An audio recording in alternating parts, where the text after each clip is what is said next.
Bueno, espero que sí. Este mm, Anuncio, ya quedaron formados todos los equipos. Las personas que no tenían equipo ya tienen equipo asignado.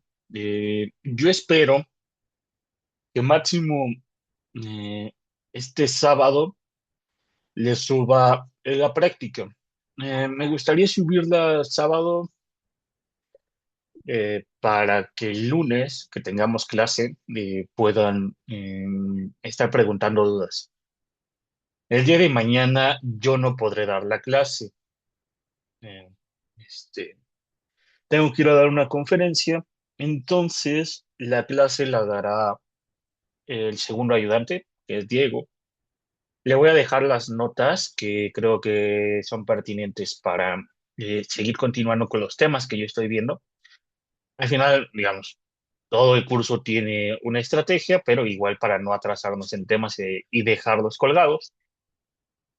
Este, Creo que es la primera clase que va a dar Diego, entonces les pido paciencia. Digo, todos a veces en nuestra primera clase tenemos un poco de nervios, no sé si tenga muchos nervios o ya le estoy quemando y tal vez le estoy metiendo más presión. Nada más les pido paciencia.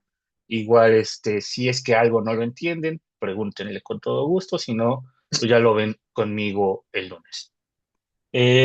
Segundo punto importante, que es el tema de la práctica quincenal.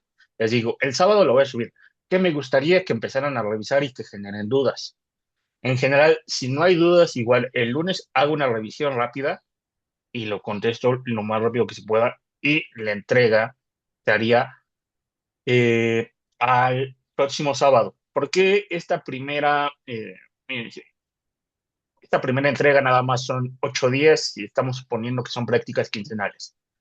Porque aquí no tienen que hacer muchas cosas, nada más tienen que definir cuál es el producto que van a utilizar y por qué van a utilizar ese producto.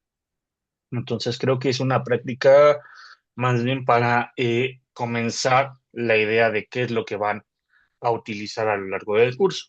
Eso no quiere decir que si voy a decir, seleccioné seguro de autos en esta primera práctica, pero después me di cuenta que me gustó más la parte de vida y ahora quiero cambiar a seguros de vida.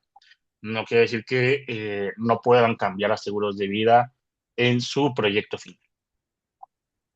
Y ahora, mucho bla, bla, bla. Vamos a comenzar ya con la clase. Realmente, ¿cuál es la estrategia que tenemos que seguir? A este punto, ¿qué es lo que nos debemos de plantear? ¿Qué es lo que debemos de hacer? Nosotros ahorita debemos de tener en cuenta que vamos a diseñar un producto.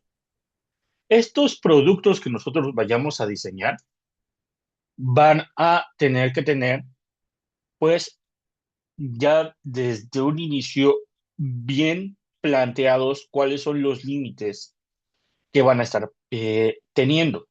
Límites hablando desde temas cuantitativos, como son mi límite de retención y de reaseguro.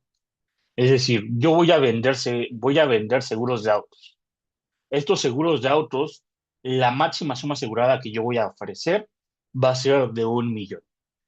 Voy a vender seguros de gastos médicos. La máxima suma asegurada que yo voy a ofrecer va a ser de 100 millones. ¿Puedo ofrecer sumas aseguradas más grandes? Tal vez, pero debo de considerar que necesito una estrategia de reaseguro. Entonces, ya desde un inicio yo me estoy planteando, muy bien, ese es mi producto, hasta aquí yo creo que suena algo razonable y a partir de aquí puedo hacer mi valor diferenciado, decir, ¿sabes qué? Pues en autos voy a vender sumas aseguradas hasta por 10 millones. Ese es mi valor agregado. Ahora, dentro de la lógica que yo debo de tener, voy a decir, muy bien, a partir de 5 millones yo voy a tener un reaseguro. ¿Esto para qué? Para garantizar la solvencia de la compañía. Al final nosotros debemos de garantizar que todo aquel producto que diseñamos nos genere una rentabilidad. Ahora, si no nos llega a generar una rentabilidad porque nosotros apostamos a algún tipo de producto que creíamos que era bueno, pero no resulta bueno, entonces por lo menos no debemos de caer en insolvencia, por lo menos deberemos de garantizar la solvencia. ¿Esto para qué? Para poder pagar todos los siniestros que nos lleguen. Les comentaba, en Alemania. ¿Sabes qué? Se hizo un seguro de accidentes personales que protegía a los ciclistas. Sonaba, es primer mundo, hay una mejor educación vial, los ciclistas tienen mejores rutas para coordinar, y resulta que los siniestros fueron más altos que los estimados. Entonces, hacía que apenas se pudiera pagar en primas, no en siniestros, todo lo que se recibía en primas, incluso un poco más. Y gracias a que se contaban con otros seguros, pues se pudo no caer en insolvencia. Entonces, ese es el tema. Nosotros ahorita nada más estamos diseñando un producto. Este producto vamos a tratar de diseñar lo más solvente que se pueda.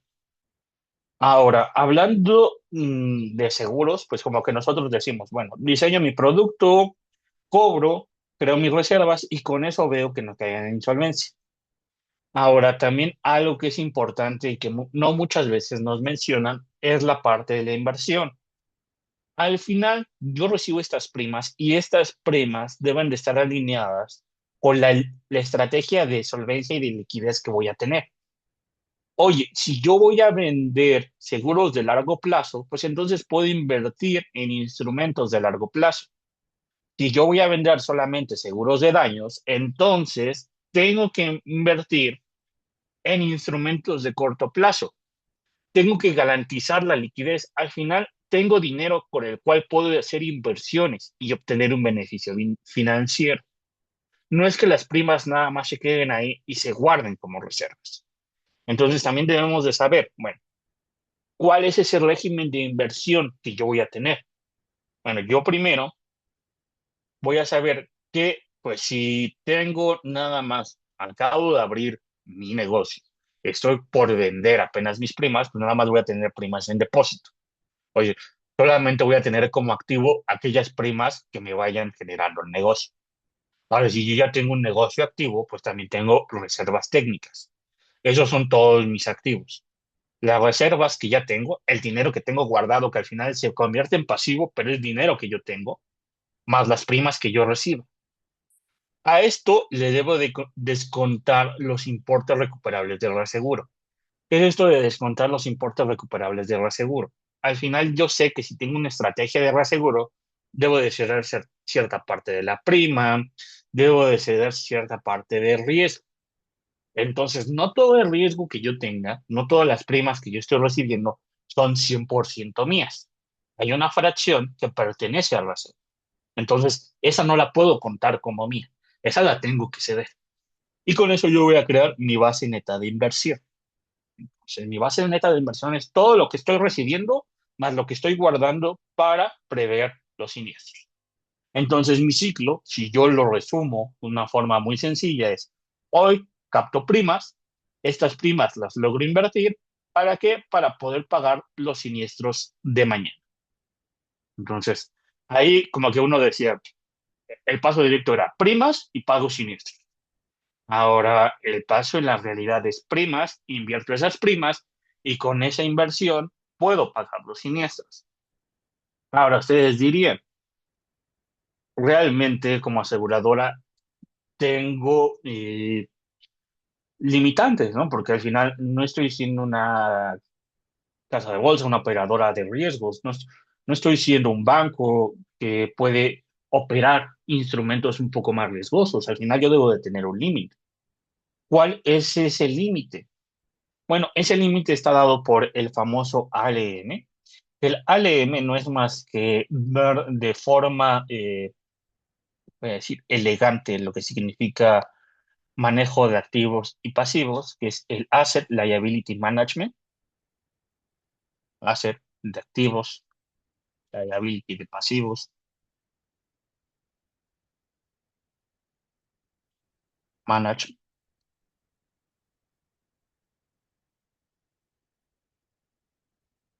Entonces, este Asset Liability Management, este manejo de pasivos y activos, ¿qué es lo que me debe de respetar?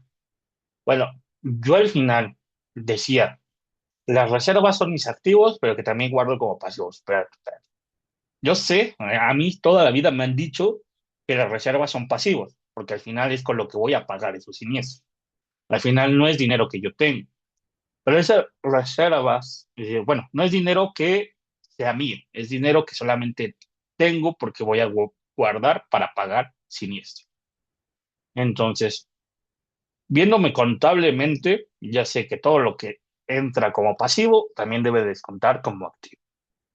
Entonces, debo de tener una correspondencia estructural en donde, pues si yo tengo riesgos que están en pesos, ay, perdón, no estaba escribiendo, tengo riesgos que están en pesos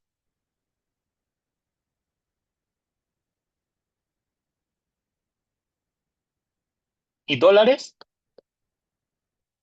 entonces también debería de invertir en pesos y dólares. Oye, que si tengo riesgos de corto plazo, pues entonces debo de invertir en instrumentos de corto plazo.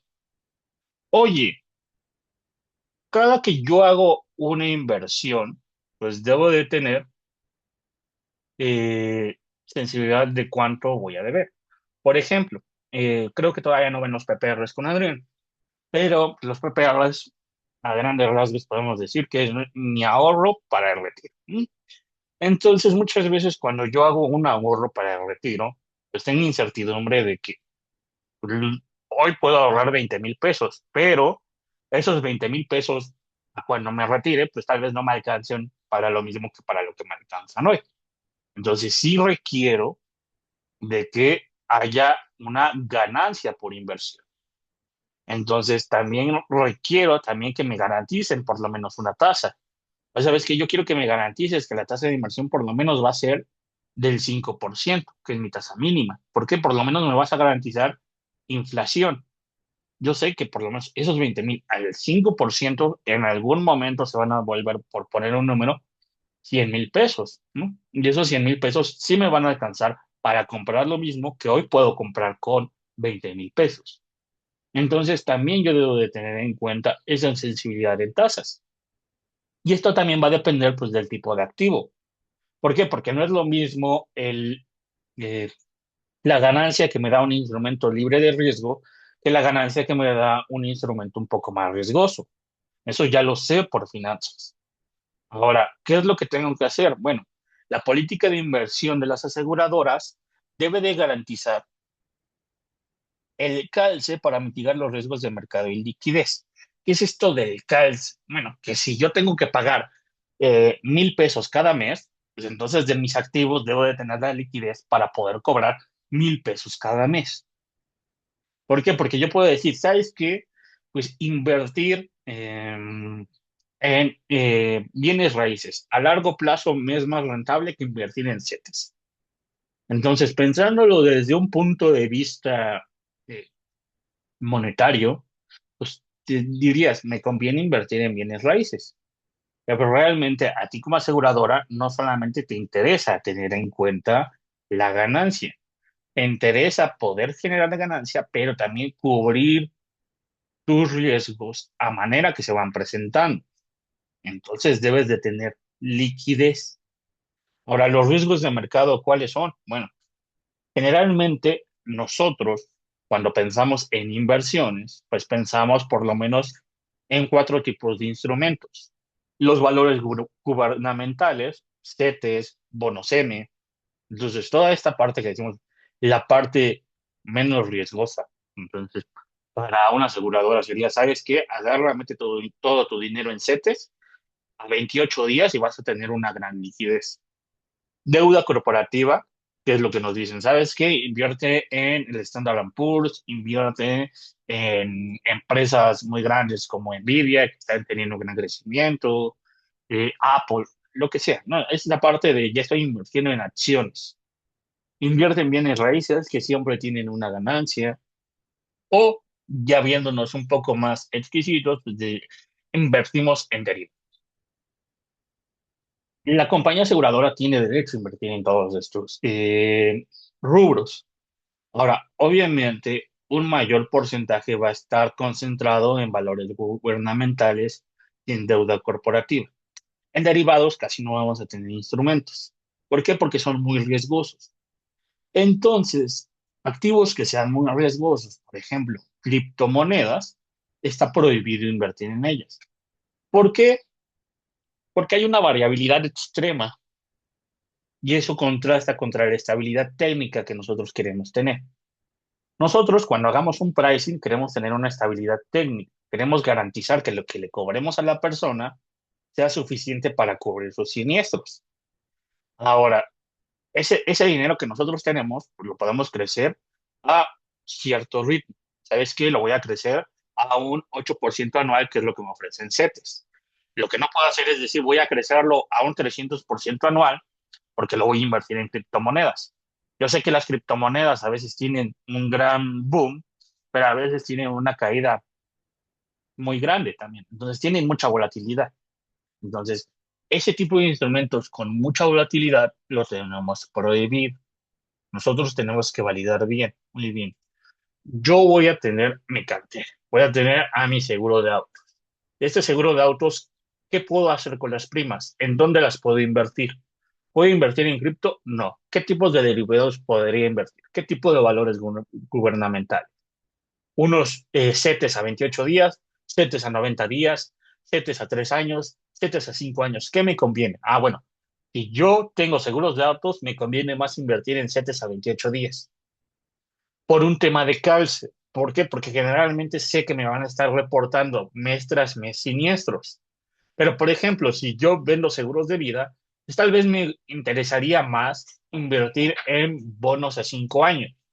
Oye, porque tal vez las coberturas que yo tengo son, es que 5 años de supervivencia, 10 años de supervivencia. Entonces, esto va a depender del tipo de seguro que nosotros tengamos.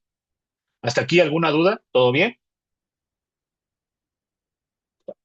Entonces, ¿qué es lo que nosotros deberíamos de entender a este punto? Lo primero es cómo obtenemos la prima pura de riesgo. La prima pura de riesgo, para tener en cuenta, pues siempre nada más vamos a necesitar dos cosas: la frecuencia y la severidad. A este punto nosotros podemos simplificar mucho de decir, la frecuencia esperada es del 10% y la severidad promedio es de 50,000. Es decir, bueno, ¿cuál es mi prima pura? El 10% por los 50,000 por la cantidad que yo tenga de carta. En este caso tengo 50 autos. Entonces, mi prima pura total es de 250,000. Aquí nada más estoy simplificando. Aquí nada más me estoy acordando del chiste de todo para los actuarios es frecuencia por severidad. Ahora, esto de que todo para mí es frecuencia por severidad, pues se va complejizando. ¿Por qué? Porque la frecuencia no es la misma para todos los autos. La severidad no es la misma para todos los autos. Y también hay modificadores que me pueden cambiar el comportamiento. Uno de esos modificadores que me pueden cambiar el comportamiento es, por ejemplo, el deducible. El deducible, entre más alto yo lo ponga, pues más me va a reducir la prima. ¿Por qué? Porque me va a estar reduciendo frecuencia y me va a estar quitando severidades muy pequeñas. Entonces, esto también me va a estar ahorrando en gastos operativos. ¿Por qué? Porque cada que tú tienes un choque, pues yo necesito mandarte un ajustador y eso me genera un gasto operativo. No es lo mismo que tú me reportes un choque que realmente fue muy grave a un choque que es decir, mínimo. ¿Sabes qué? Pues nada más agarraron y me dieron el clásico empujón, ¿no? Realmente no hay un daño visible, es un daño menor, pero pues si tú tienes deducible cero, lo vas a reportar porque tú no quieres pagar, por eso ya estás pagando tu seguro.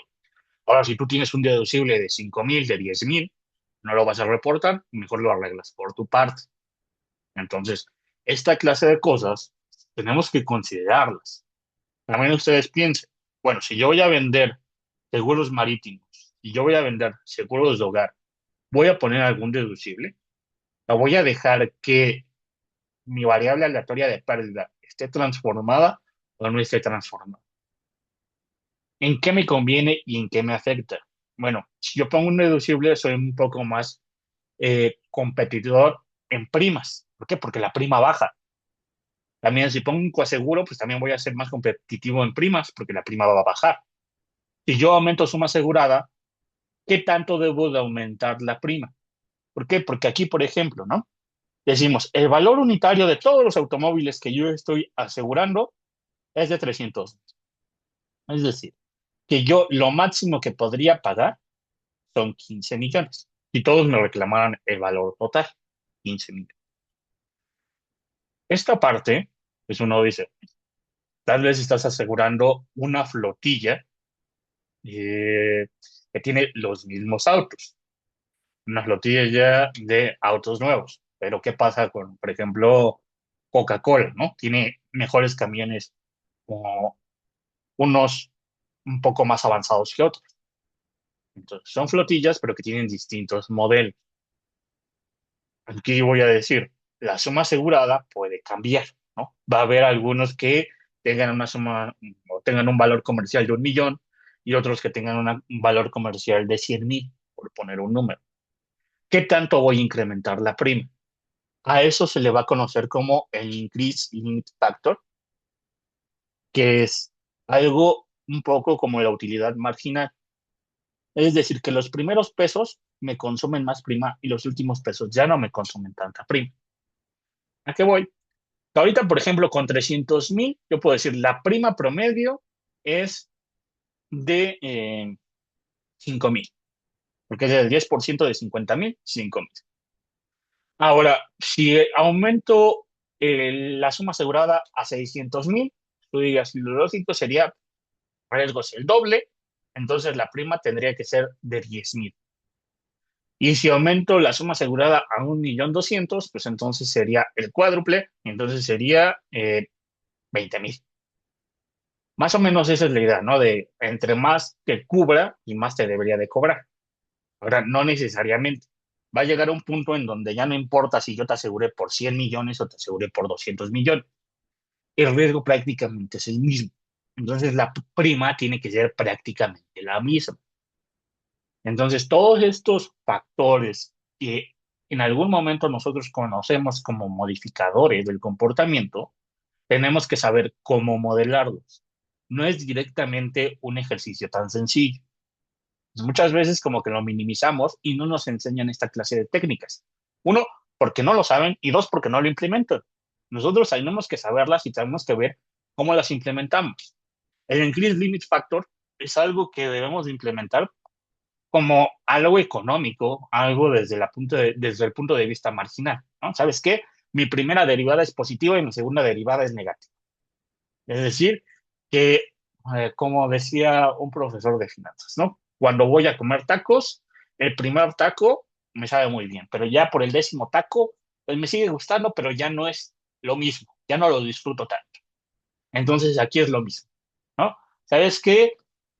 Los primeros pesos, pues sí me representan un gran cambio de decir, te cubro por 10,000, te cubro por 100,000 pesos, pero ya llega un punto en donde si te cubro por 5 millones o te cubro por 10 millones, ya no hay tanta diferencia. ¿Cómo planteamos eso? Vamos a hacer un ejercicio de simulación. Ahora, el caso práctico 2, algo que también debemos de tener en cuenta. Pues, ¿cuáles son nuestras restricciones? ¿Cuáles van a ser nuestras decisiones estratégicas? Nosotros vamos a decir, ¿en qué puedo invertir? En Bitcoin, no, porque está restringido. ¿Puedo vender electrónicos? Tampoco, porque yo estoy vendiendo seguros, no estoy vendiendo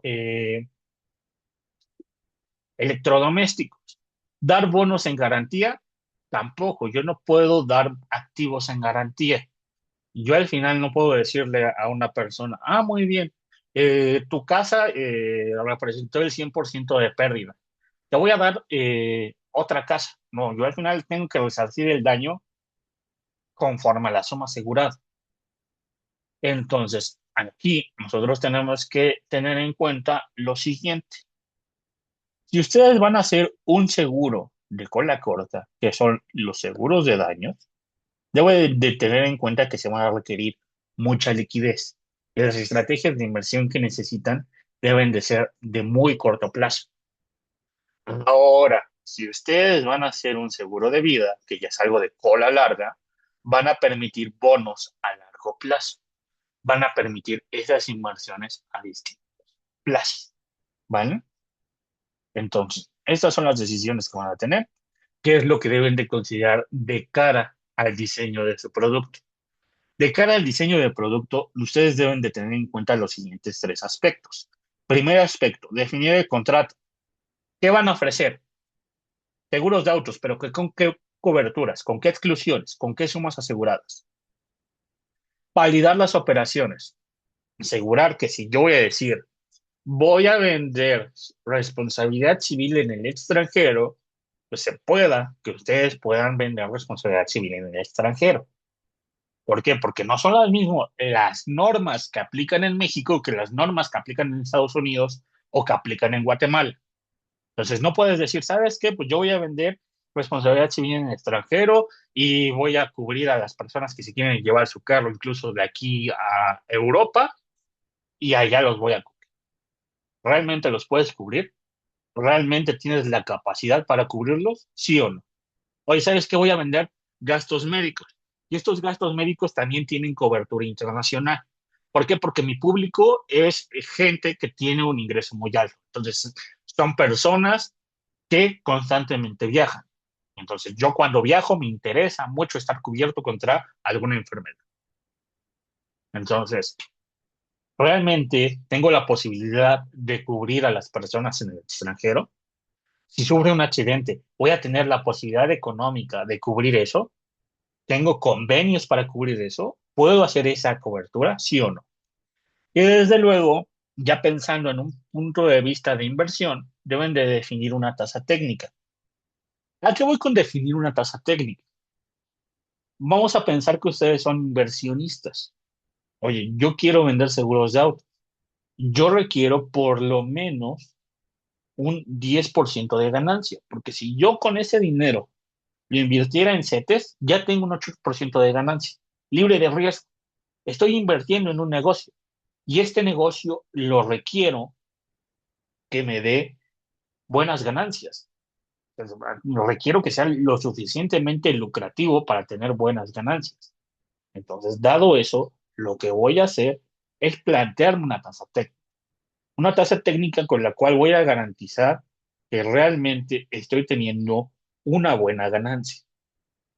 Esa tasa técnica, de momento nada más la vamos a plantear. Ustedes pueden decir, pues el 10% porque está por arriba de 6. Ustedes me pueden decir el 6% porque es por lo menos la inflación. Ustedes pueden decir el 20% porque es lo que da Standard Poor's en un año. Entonces, ahí ustedes definen una clase, una tasa técnica que es lo que quisieran tener como retorno en su negocio. Entonces, aquí también pensamos como inversionistas. No solamente nos quedamos del lado técnico. Pensar como inversionistas nos va a permitir tener un mayor espectro para poder validar sobre qué vamos a estar interactuando. Entonces, lo siguiente es ver cuál es el ciclo operativo y el diseño de productos. ¿Vale? ¿Hasta aquí alguna duda? ¿Todo bien? Bueno, denme un minuto y si no hay dudas, ahorita sigo.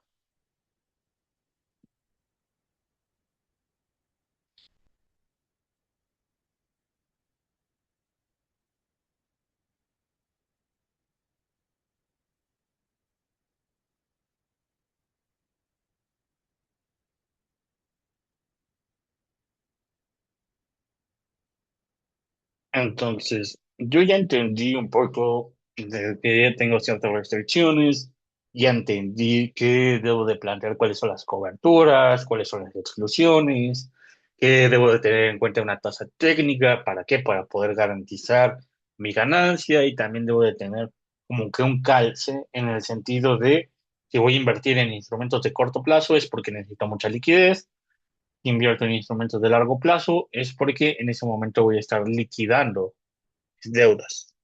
Entonces, lo que necesitamos es entender pues, también cómo voy a estar registrando todos estos movimientos. ¿Por qué? Porque una cosa es decir, recibo el dinero y lo invierto, y dependiendo de si es cola larga o cola corta, voy a estar registrando si tengo liquidez o no tengo liquidez. Entonces, debo de entender cómo se ve mi balance y mi estado de resultados. Y también debo de entender cuál es mi flujo operativo. Realmente cuáles son las actividades que voy a estar teniendo a lo largo del tiempo. cómo se va tratando con un siniestro. Llega la prima, le invierto, y si hay siniestro, pago el siniestro, y si no hay siniestro, lo reconozco como ganancia o no lo reconozco como ganancia, lo tengo que seguir reconociendo como reserva. ¿En qué momento la reserva ya se vuelve una utilidad? ¿Qué pasa? ¿Cómo es mi ciclo operativo? Entonces, lo primero que nosotros tenemos que entender, todo balance general va a tener activo igual a pasivo más capital contable. Esa es la regla de... Dentro de mis activos, pues yo tengo las inversiones, el- los deudores por primas, que son, ¿sabes qué? Tú, Eric, contrataste sus seguros de auto hace un año, o voy a decir, en noviembre del 2025.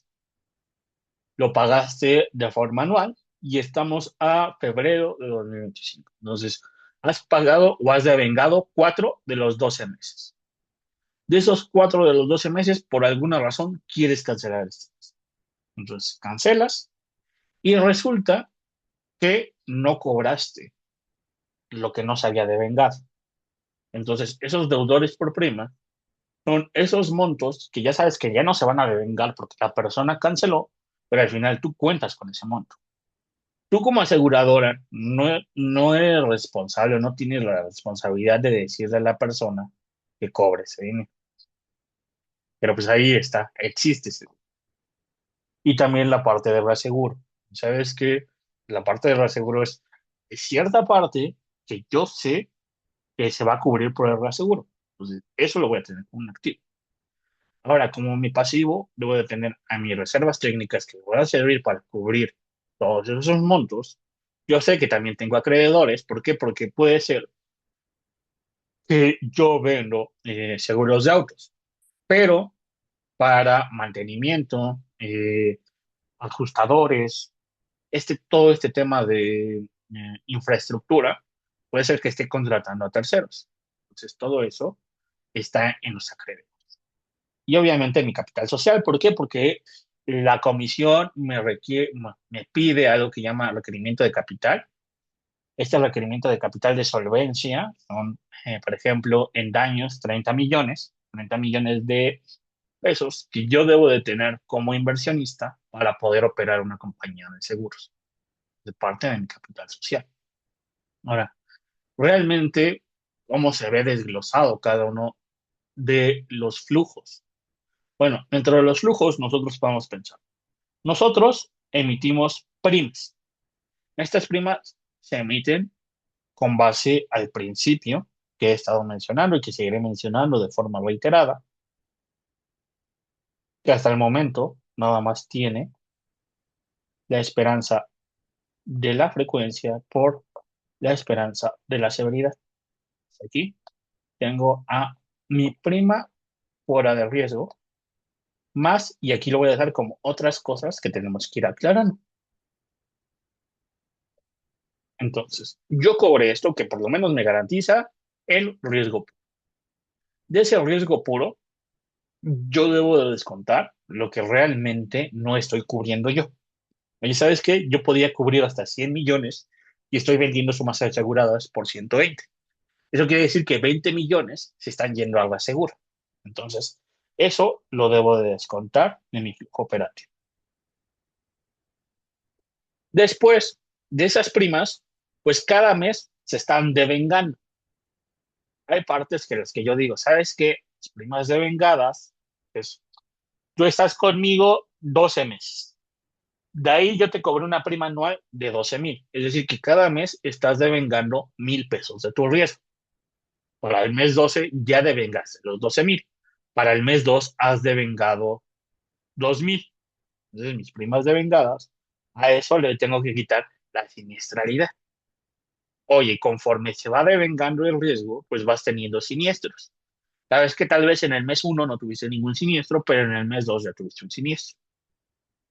También esos siniestros, aunque no se note, me van a generar gastos operativos. O puede ser que nada más las primas de vengadas me hayan generado gastos de adquisición. Es decir, tengo dos. dos tipos de asegurados. Aquel que llegó a través de un agente y aquel que llegó solo, ¿no? El que llegó a través de un agente, pues tuve que pagarle una comisión del 10% al año. Entonces es un gasto de adquisición. Y aquel que llegó solo no tuve que pagar gasto de adquisición como tal, pero tal vez ya como un siniestro, y entonces tuve que pagar gastos operativos.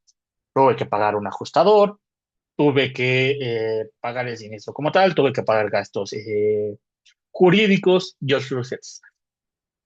Ahora, todo esto, pues también es, dependiendo de cuánto monto yo me esté planteando, voy a tener una ganancia por producto financiero.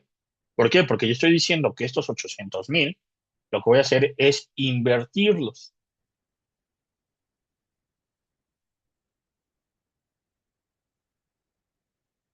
Ya lo vi en las meses anteriores. Entonces, todos estos 800,000 no es que se hayan quedado ahí fijos. Sí, yo sé que con los 800,000 tuve que tener la liquidez de 500,000. Entonces, los 800,000 los invertí, tuve la liquidez para poder pagar 500,000, pero a pesar de eso, estoy teniendo ganancias por producto financiero de 50,000.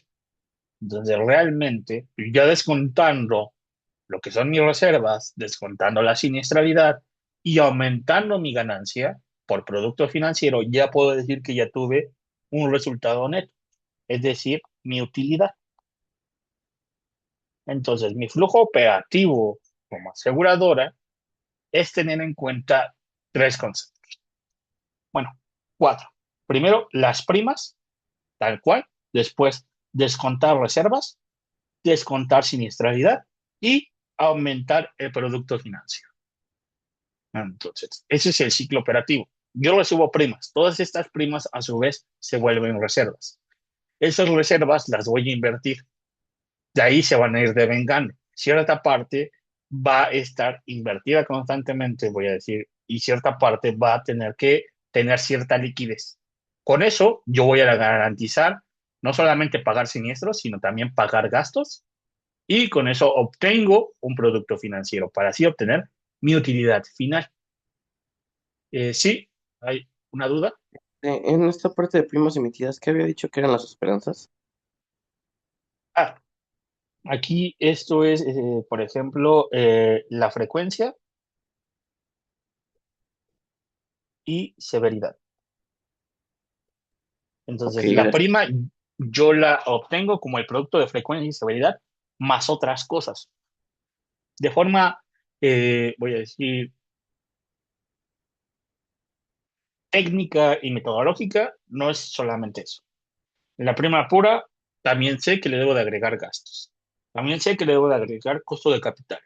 También le debo de agregar el IBNL, que es un concepto que aún no entendemos y que aún no conocemos cómo se va a agregar. Pero debo de agregar otros componentes. De momento digo, por lo menos me vas a garantizar eso. Por eso es más otras cosas. Ok, entonces nosotros decimos muy bien, más o menos estoy entendiendo la idea, ya sé que lo que cobras te va a garantizar todo este flujo. Y eso te va a dar un resultado neto. Ahora, realmente estar viendo este flujo siempre, pues es un poco engorroso. O sea, realmente yo sé que siempre están los cierres mensuales, los cierres trimestrales, que son estos cierres en donde la compañía hace un resumen de todos estos movimientos. Pero pues yo como actuario voy a estar viendo eso. O sea, yo siempre como actuario voy a estar viendo este estado de resultados o qué puedo estar viendo yo como actuario. Bueno, yo como actuario voy a estar viendo por lo menos los indicadores de desempeño o KPIs en general. Son estas métricas que me ayudan a ver, me ayudan a validar qué tan bien o qué tan mal está un segmento. Por ejemplo, pues la métrica más conocida que nosotros tenemos es la del loss ratio. El loss ratio es el costo neto de siniestralidad entre prima de vengada. Entonces, realmente es cuánto estoy pagando entre cuánto me están ingresando. Entonces, aquí voy a decir, lo pongo con otro, viéndolo desde un punto de vista un poco más sencillo, es mis egresos entre mis ingresos. Si este KPI es mayor a uno, quiere decir que mis egresos son mayores que mis ingresos. Entonces, por eso está diciendo que si es mayor a uno, tengo una pérdida técnica. Si esto es menor a uno, quiere decir que mis ingresos son mayores que mis egresos. Entonces, estoy teniendo una ganancia técnica. Por eso es tan importante la parte del los ratio. Ahora, aquí nosotros cuando decimos egresos, nos referimos a egresos técnicos. ¿A qué voy con egresos técnicos? Pues nada más la parte de frecuencia y severidad. Cuando yo ya quiero ver, ¿sabes qué? Aparte de mis egresos técnicos, quiero ver mis egresos por gastos más los técnicos entre mis ingresos, entonces ya estoy viendo un índice combinado. El loss ratio nada más es el costo per se de los ingresos. ¿Sabes qué? Tuve que pagar 100 pesos a tal persona e ingresé 90 de prima. Entonces tengo un loss ratio de 1.1. Eh, pero no solamente yo como aseguradora tengo ese egreso. Yo como aseguradora no solamente tengo el costo de la siniestralidad. Yo como aseguradora también tengo que pagar nómina, tengo que pagar a mis acreedores, tengo que pagar, no sé, renta. Entonces todos esos gastos también deben de estar incluidos. Entonces el segundo KPI más importante es el índice combinado, que justamente ya contempla todos esos gastos. Entonces, loss ratio es sin gastos, combined ratio es con gastos. Y la interpretabilidad es la misma. Otra vez, si esto es mayor a uno, estoy teniendo una pérdida técnica. ¿Por qué? Porque mis egresos, contando gastos, son más grandes que mis ingresos. Por otra parte, si esto es menor a uno, pues entonces mis egresos más gastos, bueno, incluyendo gastos y pérdidas técnicas, son menores que mis ingresos. Eso me implica una utilidad técnica. Realmente, lo que yo quiero ver aquí es que esto constantemente pues, sea menor a uno. Ahora, cuando yo quiero validar estas cosas, pues también tengo que validarlas por segmento. ¿A qué voy a validarlas por segmento?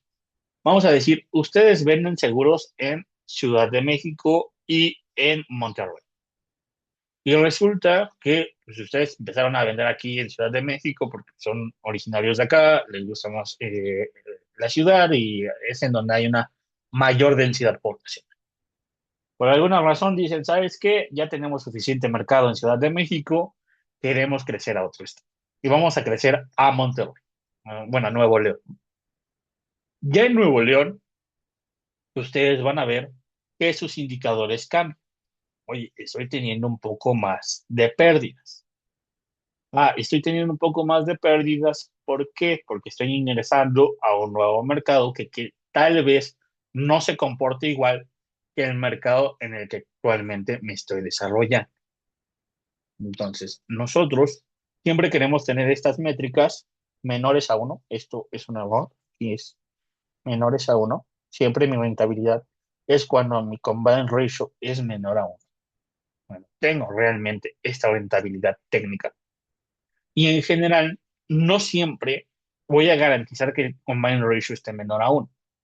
¿A qué voy? A que si yo quiero ingresar a un nuevo territorio, pues generalmente debo de brindar descuentos. Debo de ser más competitivo en precio. Generalmente, ¿a dónde te vas tú como asegurado? O sea, que te ofrece un mejor precio. Oye, ¿sabes qué? Toda mi vida he tenido mi auto en GNP Seguros, pero este año por temas fiscales de reconocimiento de IVA, pues resulta que GNP no tenía bien planteado el cómo iba a cobrar el IVA. Y resulta que ahora me está aumentando 20% mi prima. Y existe otra compañía, no sé, una compañía nueva, voy a decir Allianz, que apenas está vendiendo seguros de autos, que me ofrece incluso un descuento del 15% respecto a mi prima actual. ¿Con quién me voy a ir? Pues me voy a ir con Allianz. Pero Allianz me ofreció el descuento porque querer ingresar a un nuevo negocio. No es que realmente mi riesgo represente menos. Ellos quisieron ingresar como nuevo negocio. Entonces, estos indicadores de desempeño pues, también tienen que ser validados póliza a póliza.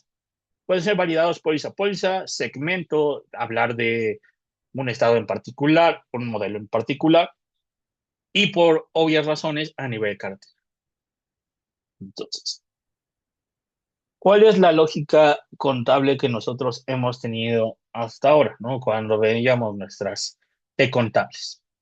Decía, del lado izquierdo tengo los cargos, es decir, que me van a aumentar mis activos, mis gastos o disminuyen pasivos. Y del lado derecho tengo mis abonos, que son aumento en pasivo o disminuye el activo. Profe, ¿Sí? una duda. Sí, Sí, para esta parte de, por ejemplo, el ejemplo que dio, ¿no? De que la compañía buscaba, la aseguradora buscaba expandir mercado. Ajá. este, su mercado, sí. A la hora de hacer este tipo de descuentos, en algún momento, bueno, en la prima se viene como que es, pues, ¿cómo se llama? Bueno, normalmente se calculan como niveladas, ¿no? Pero en algún momento se asume como, ¿cómo se llama? Este descuento mm, se recupera de alguna manera, o si se asume esa, esa carga de dar el descuento, la compañía aseguradora, la suma. A ver, digamos que aquí tenemos dos visiones. La visión inmediata y la visión a largo plazo, ¿no? Entonces, obviamente, a visión inmediata, pues no te puedo decir, oye, no se va a reconocer la pérdida. A visión inmediata, es, si te estoy dando un descuento, si te estoy diciendo, vas a quedar por debajo de lo que técnicamente te estoy pidiendo, ya estás teniendo una pérdida. O sea, si a mí me resulta que la frecuencia es del 10% y la severidad es de 50,000, entonces tu prima técnica es de 5,000. Si tú por alguna razón quisiste vender esa prima en 2,000 pesos, pues fue decisión estratégica, ¿no? Decisión estratégica que a día de hoy implica una pérdida, pero también es decisión estratégica tal vez manteniendo a largo plazo que eso te va a dar una rentabilidad futura. Entonces nosotros podemos decir, pues tal vez el día de hoy captaste un negocio, dado una pérdida, pero ya fidelizaste al cliente para que se quede contigo y ese cliente tal vez no se siniestra mucho. Entonces, sí, a día de hoy lo vas a considerar como una pérdida técnica que está ligada a tu estrategia de mercado. Oye, tu estrategia de mercado puede ser, yo me voy a quedar con todos los Ferraris de México. Entonces, para quedarme con todos los Ferraris de México, si la prima promedio de asegurar un Ferrari está en 5,000 pesos, yo la voy a vender en 1,000 pesos. Entonces, así voy a captar el negocio de todos los Ferraris. Ya después, cuando yo tenga, voy a decir, el monopolio de los Ferraris, ya voy a poder ejercer otros precios. Entonces, ya va a ser nada más un riesgo que yo voy a tener. Entonces, sí, es una pérdida que se asume en el momento, pero como una visión estratégica de que a futuro vas a tener una cartera que es ideal acorde a tus expectativas. O sea, yo quiero tener una cartera diversificada en zona metropolitana. Entonces, para ello necesitaba crecer en Ciudad de México, necesito crecer en Nuevo León y necesito crecer en Guadalajara. Entonces, para crecer en Nuevo León y Guadalajara voy a ofrecer descuentos más agresivos en estas dos zonas. Pero eso ya es un tema comercial. Entonces, de momento nada más estamos viendo un tema técnico. Más adelante vamos a ver el tema comercial. Pero si respondí a tu duda o te confundí más. No, quedó claro. Vale. Entonces, hasta aquí voy a dejar la clase de hoy. Eh, yo espero que Diego continúe con lo que queda y al rato por WhatsApp nada más estén atentos de si les manda otro link o ingresan a este mismo. Si no les manda otro link, por favor ingresen a esta misma sesión, porque pues aquí damos todas las clases, ¿vale? Entonces, tengan un excelente fin de semana, feliz día del actuario para mañana y nos vemos el lunes. Gracias, buen día. Gracias, profe. Gracias, Hasta profe. luego. Hasta luego.